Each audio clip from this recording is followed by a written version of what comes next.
Why do we think that philosophy is more important than more direct and specific player knowledge? Stay tuned to find out why.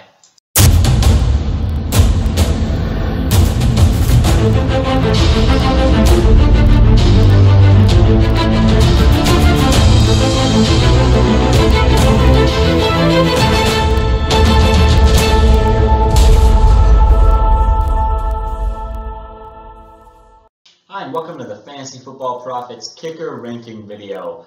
Today we're going to be talking about our kicker rankings, but more importantly, we're going to be talking about kind of the philosophy behind it, because we kind of believe that the philosophy is just as, if not more important than understanding maybe exactly how good a kicker is. So Rob, why don't you just explain that? Yeah, for me, when it comes to drafting kickers and ranking kickers, so much of it is about not necessarily the kicker and his ability, but really the position he's playing and the opportunity that the team he plays for. Before I get into that, though, I want to say this. Okay, having a good kicker or even a good defense will not win you a championship, but oftentimes people undervalue how important that is. I've won games where, you know what, my running back, my quarterback, my wideouts, they did okay. They did enough to maybe maintain the middle, but then I had a huge game for my kicker and a huge game for my defense. And so don't undervalue how important that is. Now, once again, don't overreach. Don't overpay if you're in a bid league for a kicker or a defense, but don't underestimate how valuable they are. Now, here's what I would say for me, some of the philosophical things. When I look for a kicker, what I typically like to look for, these are just some basic things I like offenses that can pass the ball really well, but struggle in the running game. Yeah. Typically, those offenses, what they'll do is they'll do great between the 20s and then they die out in the red zone, and so they produce a lot of kicker points. The other thing I like to see is high-octane offenses. There's some offenses that you see, like last year with Brian playing for Atlanta. He put up a ton of points, a lot of it's through extra points, stuff like that. Now, that's hard to maintain value simply through a kicker who is only getting extra points, but every once in a while you get a high-octane offense, and that can maintain your kicker points throughout the year. And then the other type of a scenario I like to see is sometimes there's teams what I call the old-school approach to football. They love to run the ball, they love to control the clock, they don't mind kicking field goals, they play the field position game. And teams like that, if you have a good kicker, you can really thrive. And a team that really kind of reminds me of that is the Baltimore Ravens. They're not afraid to play defense. Tucker's a great kicker. They use them. They're not afraid to win a game 15-12. I've seen it where they win it on 5 field goals. And so I more look at the team than I do the actual kicker itself, once again. So that's kind of some philosophical ideas when it comes to kickers. What about you, Christian? Yeah, you're right. A kicker can help you win a game, but oftentimes for a kicker, opportunity does not come season long. Opportunity and good kicking stats often come week by week. So I would rather go week to week on kickers playing the matchup game. That's the way that I prefer to do it. And then I can not draft a kicker too early. I would rather go week to week on average to bad tight ends than draft a good kicker too early and miss out on a good running back or something. And I think you'll always find it throughout the season. There will always be a kicker out there with a matchup where he can at least get 2 field goals or 2 field goals and some extra points or something and get you some points.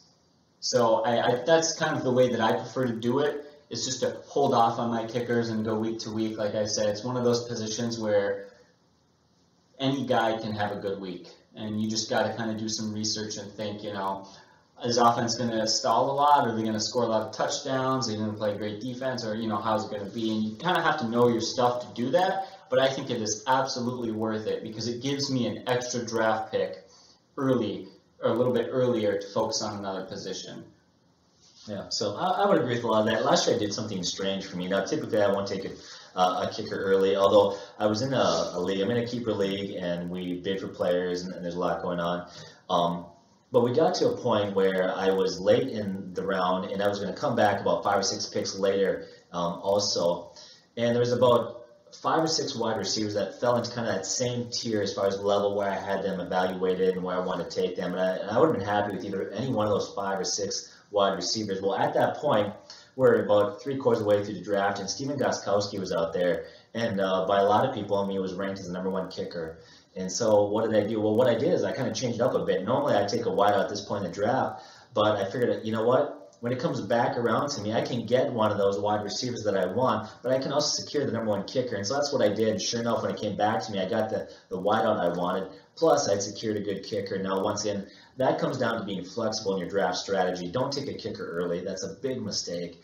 But don't be so rigid either that you pass up on a good kicker or a good defense because you're waiting until the last few rounds. So you got to analyze your team, the flow of the draft, who everybody else has. And so once again, be flexible, have a plan. Yeah, I feel like I'm kind of beating a dead horse here, but a player's value comes from where in the draft you're able to draft him oftentimes and not just how good he's going to perform. He might be a good kicker, but if he's your first overall pick, you're kind of an idiot. So, Yeah, we've said this, if I take Odell Beckham in the first round, he gets 1,000 yards and 8 TDs. I'm disappointed. That's an off year for Odell Beckham, and that's it's going to hurt me. But if I get a wide receiver in the 10th round and he produces 1,000 yards and 8 TDs, that's a good pick. Yeah. And so, a lot of it's where you get him in the draft that determines whether or not he's a good pick or it's a bad draft pick. So focus on draft opportunity and take your kicker at the right time. So why don't you get us started about your top 5? Okay, I'll give you my top 5 kickers. Once again, we're going to fly through these. We're not going to get a lot of information. We're not going to get in deep with these like we are the other positions. But number 1, Stephen Gostkowski. He's a good kicker, and he plays for a great team and a great quarterback. Now, he had a few problems last year, some extra points, but I think he's going to resolve that just fine. Got Stephen Gostkowski. Number 2, Justin Tucker. Justin Tucker is a stud kicker. The guy nails it. Last year, I think he had 10 out of 11. He kicked over 50 yards. The guy was he was clutch. 10 out of 10, 50 plus. That's insane. So that's insane. Number 3, I've got Matt Bryan. Once again, plays for a high octane offense. Number 4, Mason Crosby. Number 5, Will Lutz for New Orleans. He kicks indoor. That's huge, especially when we get to the cold months. Okay, and you start dealing with the issues of wind and snow, and he plays for good offense. And so I like Will Lutz as my number 5 guy. Christian, give me your 5.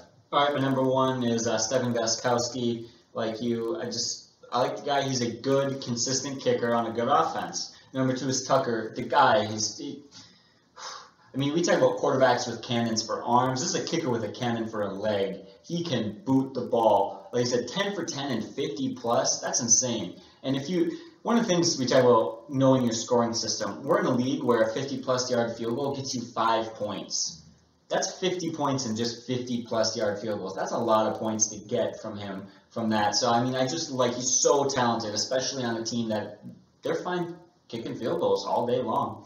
Number 3, I put Will Lutz. Love that offense in the passing game, but they could stall in the end zone a lot due to that, I think, kind of underwhelming running game. So I got to put him there. Plus, I think you get a lot of extra points.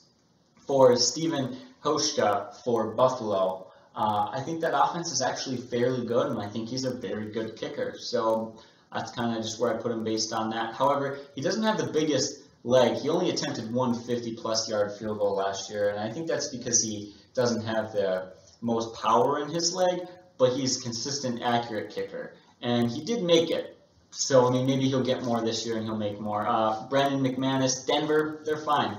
They're going to kick field goals all day long, and they're going to beat you doing it that way, and they don't care. And so that's why I put him there. He's going to get as many opportunities to kick as any other tight end in the league. So there is my top 5. What about your next 5? Next 5. I got number 6, Sebastian Janikowski. Carr is the real deal quarterback. I think that offense is going to be a high-quality top 10 offense this year, and Sebastian has shown he's a decent kicker, so I think it's going to convert to good numbers this year. Number 7, Brandon McManus, and once in the thin air in Denver there, he's already shown he's got a strong leg. Granted, thin air, he's going to get you some longer field goals. Not afraid to use him. Number 8, Stephen Hauschka, slips back a little bit. He's shown he's going to be a good kicker, but he plays for Buffalo, so he takes a step back in the team he's kicking for. Number 9 is Blair Walsh, and it is ironic that now he's kicking for Seattle. As a Vikings fan, I have to admit, I hope he chokes a little bit, just because it still go back to that playoff game he hurt us. But yeah, I got him at number 9 there. Number 10 is Kai Forbath. He took over from Minnesota last year, ironically for Blair Walsh, and he kicked the lights out. The guy was clutch down the stretch, and so Minnesota was going to give him a shot to see what he can do for a full season. Another guy that gets to kick indoors, and that's huge come winter months. We look at November and December and January. Yeah. All right, so my next 5, number 6 is Sebastian Janikowski for Oakland. Man, he's been in the league for a while, and he's maybe lost a little bit of power and his ability to kick 50-plus yarders isn't as great as it once was. But he's a good kicker on a good offense who has kind of a little bit of a not great run game, but a good pass game, and Derek Carr is a great quarterback. I don't know, I think he's just a good fit. I think he's going to get a lot of opportunities. Number 7 is Caleb Sturgis. He was the 6th scoring kicker last year.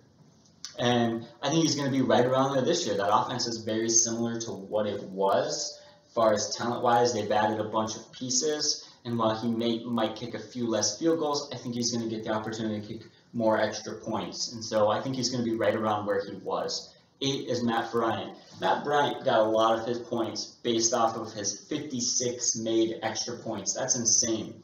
But I got to bump him down to 8 from where he was last year, number 1, just because he's not going to get that many extra points this year, and he's not the best field goal kicker. He's not bad, but he doesn't impress me any more than anyone else on this list. 9 is Blair Walsh. I still think Blair Walsh is a good kicker, and sadly, I think he's going to have a good year for Seattle, though I don't like that situation. Had to kick bad for us, and it's going to go kick good for them, but I think that's the way it's going to happen. Number 10 is Adam Vinatieri. Every year since I've come in the league, I've heard, he's too old to kick. He's too old to kick. And every year he does it. Every year he's great. And I think that this year is no different. That Colts team is a perfect example of what you want for your kicker. Great passing game, no running game. They're going to stall out, and he's going to get his opportunity. So who are your next 5? My next 5. So here's where I got my next 5. Number 11, I got Dan Bailey kicking for Dallas. We've got Graham Gano, number 12, number 13, Caleb Sturgis. And like you said last year, he scored well, kind of a quiet guy under a lot of people's radar, but he had a really good year last year. Number 14, Cairo Santos. Number 15, Dustin Hopkins for Washington. Those are my next 5. How about you, Christian? All right, my next 5 start off with Dan Bailey for Dallas. That's a good offense, good quarterback, good star wideout, good running back, just the pieces he needs. Mason Crosby. Green Bay. Green Bay doesn't like to kick a whole lot of field goals, but man, Rodgers will put the ball in the end zone, so he's going to get his extra points, and I think he's not a bad kicker. Number 13, I have Kai Forbath. He kicked good last year for us, for the Vikings in the second half of the year, and I think he's a legit kicker. I wonder how many opportunities he's going to get. That's kind of what I'm waiting to see. He can move up this list, possibly. I think he's got to... Well, I've got to think that the Vikings offense can only be better compared to what it was last year. They can't be the all-time worst running game again. No. That can't happen. So I'm going to move on to 14, Nick Novak for Houston. I think that offense has improved, and with the strength of that defense, I think that they are perfectly content kicking field goals and winning games with his leg. And I trust him, too. I don't think he's going to miss a ton of field goals. And then finally 15 is Graham Gano for Carolina. Put him there because I'm not sure 100% what to think of him as far as how much opportunity he's going to get for Carolina. But he's a fairly good kicker, and we know he's going to get at least an okay amount of opportunity. I think that offense isn't great, so he won't be kicking lots of extra points, and they're not quite in the end zone as much as you'd like, but he'll get some field goals. So, what about you? What are your next guys? The next 5. Number 16, I got Nick Novak, followed by 17, Adam Vinatieri. Now, it's really hard for a kicker to make the Hall of Fame, but if a kicker ever made the Hall of Fame, it should be Adam. The guy's been clutch. He's a great kicker. Like you said, everybody says this is the year he's too old, but there has to be a year that he's actually going to be too old. I think this year's the year he begins to really kind of take a step back. So I like the guy. He's a great kicker, but I have him at number 17 because I think he's like 44 or 45 right now. So I've got Phil Dawson, number 18, number 19, Chris Boswell, and number 20, Ryan Suckup. All right, so you want mine now. Number 16 is Matt Prater. Detroit has really developed into an offense that's fine kicking field goals, really starting to play defense and not being that high-octane passing game that they used to be with Johnson, and they're learning kind of that new identity, and I think they're fine with him kicking. 17 is Dustin Hopkins. 18 is Phil Dawson's. 19, I put Cairo Santos much farther down than you. That offense in Kansas City, I think, is brutal. I think it's really bad. It's really ugly, and so I just don't think he'll get the opportunities he used to. And then Chris Boswell, you got to put him in there as kicker for Pittsburgh because Pittsburgh is just such a good offense. You got to keep him up there at least somewhere. He's not a great kicker, but he's going to get quite a bit of kicks in. So what about you? What are your next? Yeah, players? I'll do my next. But we're in the realm right now, by the way. These are guys that you're probably not going to draft. These are bye-week fill-in guys at this point, obviously. Yeah. You're not going to draft 2 kickers. Please don't make that mistake. If you do, you need to rethink fantasy football, okay? Just round out maybe through Round 25. out, yeah. So why don't I go through number 25? Number 21, I got Matt Prater. 22, Ryan Bullock. Number 23, Aldrick Rosas of the Giants. They got a good defense. They should have a better offense this year. He is a rookie kicker, but he's in a good situation, so you got to keep an eye on him a little bit. Number 24 is Andrew Frank, and number 25 is Josh Lambo. Those are my 25. If you want to go to the website, you can see our full list of guys. Week to week, we'll give you our weekly lineups as far as position orders. So. Yeah, number 21, I got Ryan Suckup for Tennessee, not a bad kicker. Josh Lambo at 22 for the Chargers. Andrew Franks for Miami is my number 23. Jason Myers for Jacksonville at 24. And then Aldrick Rosas for the New York Giants. Last year, Robert Aguayo taught us you don't trust rookie kickers. And the Giants don't like to kick field goals, and so I got to keep them down. But we'll see. Maybe I'm wrong. So that's it for our kicker rankings. We have more rankings and we have statistics for all the kickers from last year on our website. So go check it out at fantasyfootballprofits.com. Once again, that's fantasyfootballprofits.com. Thank you guys so much for your time. You have a great day.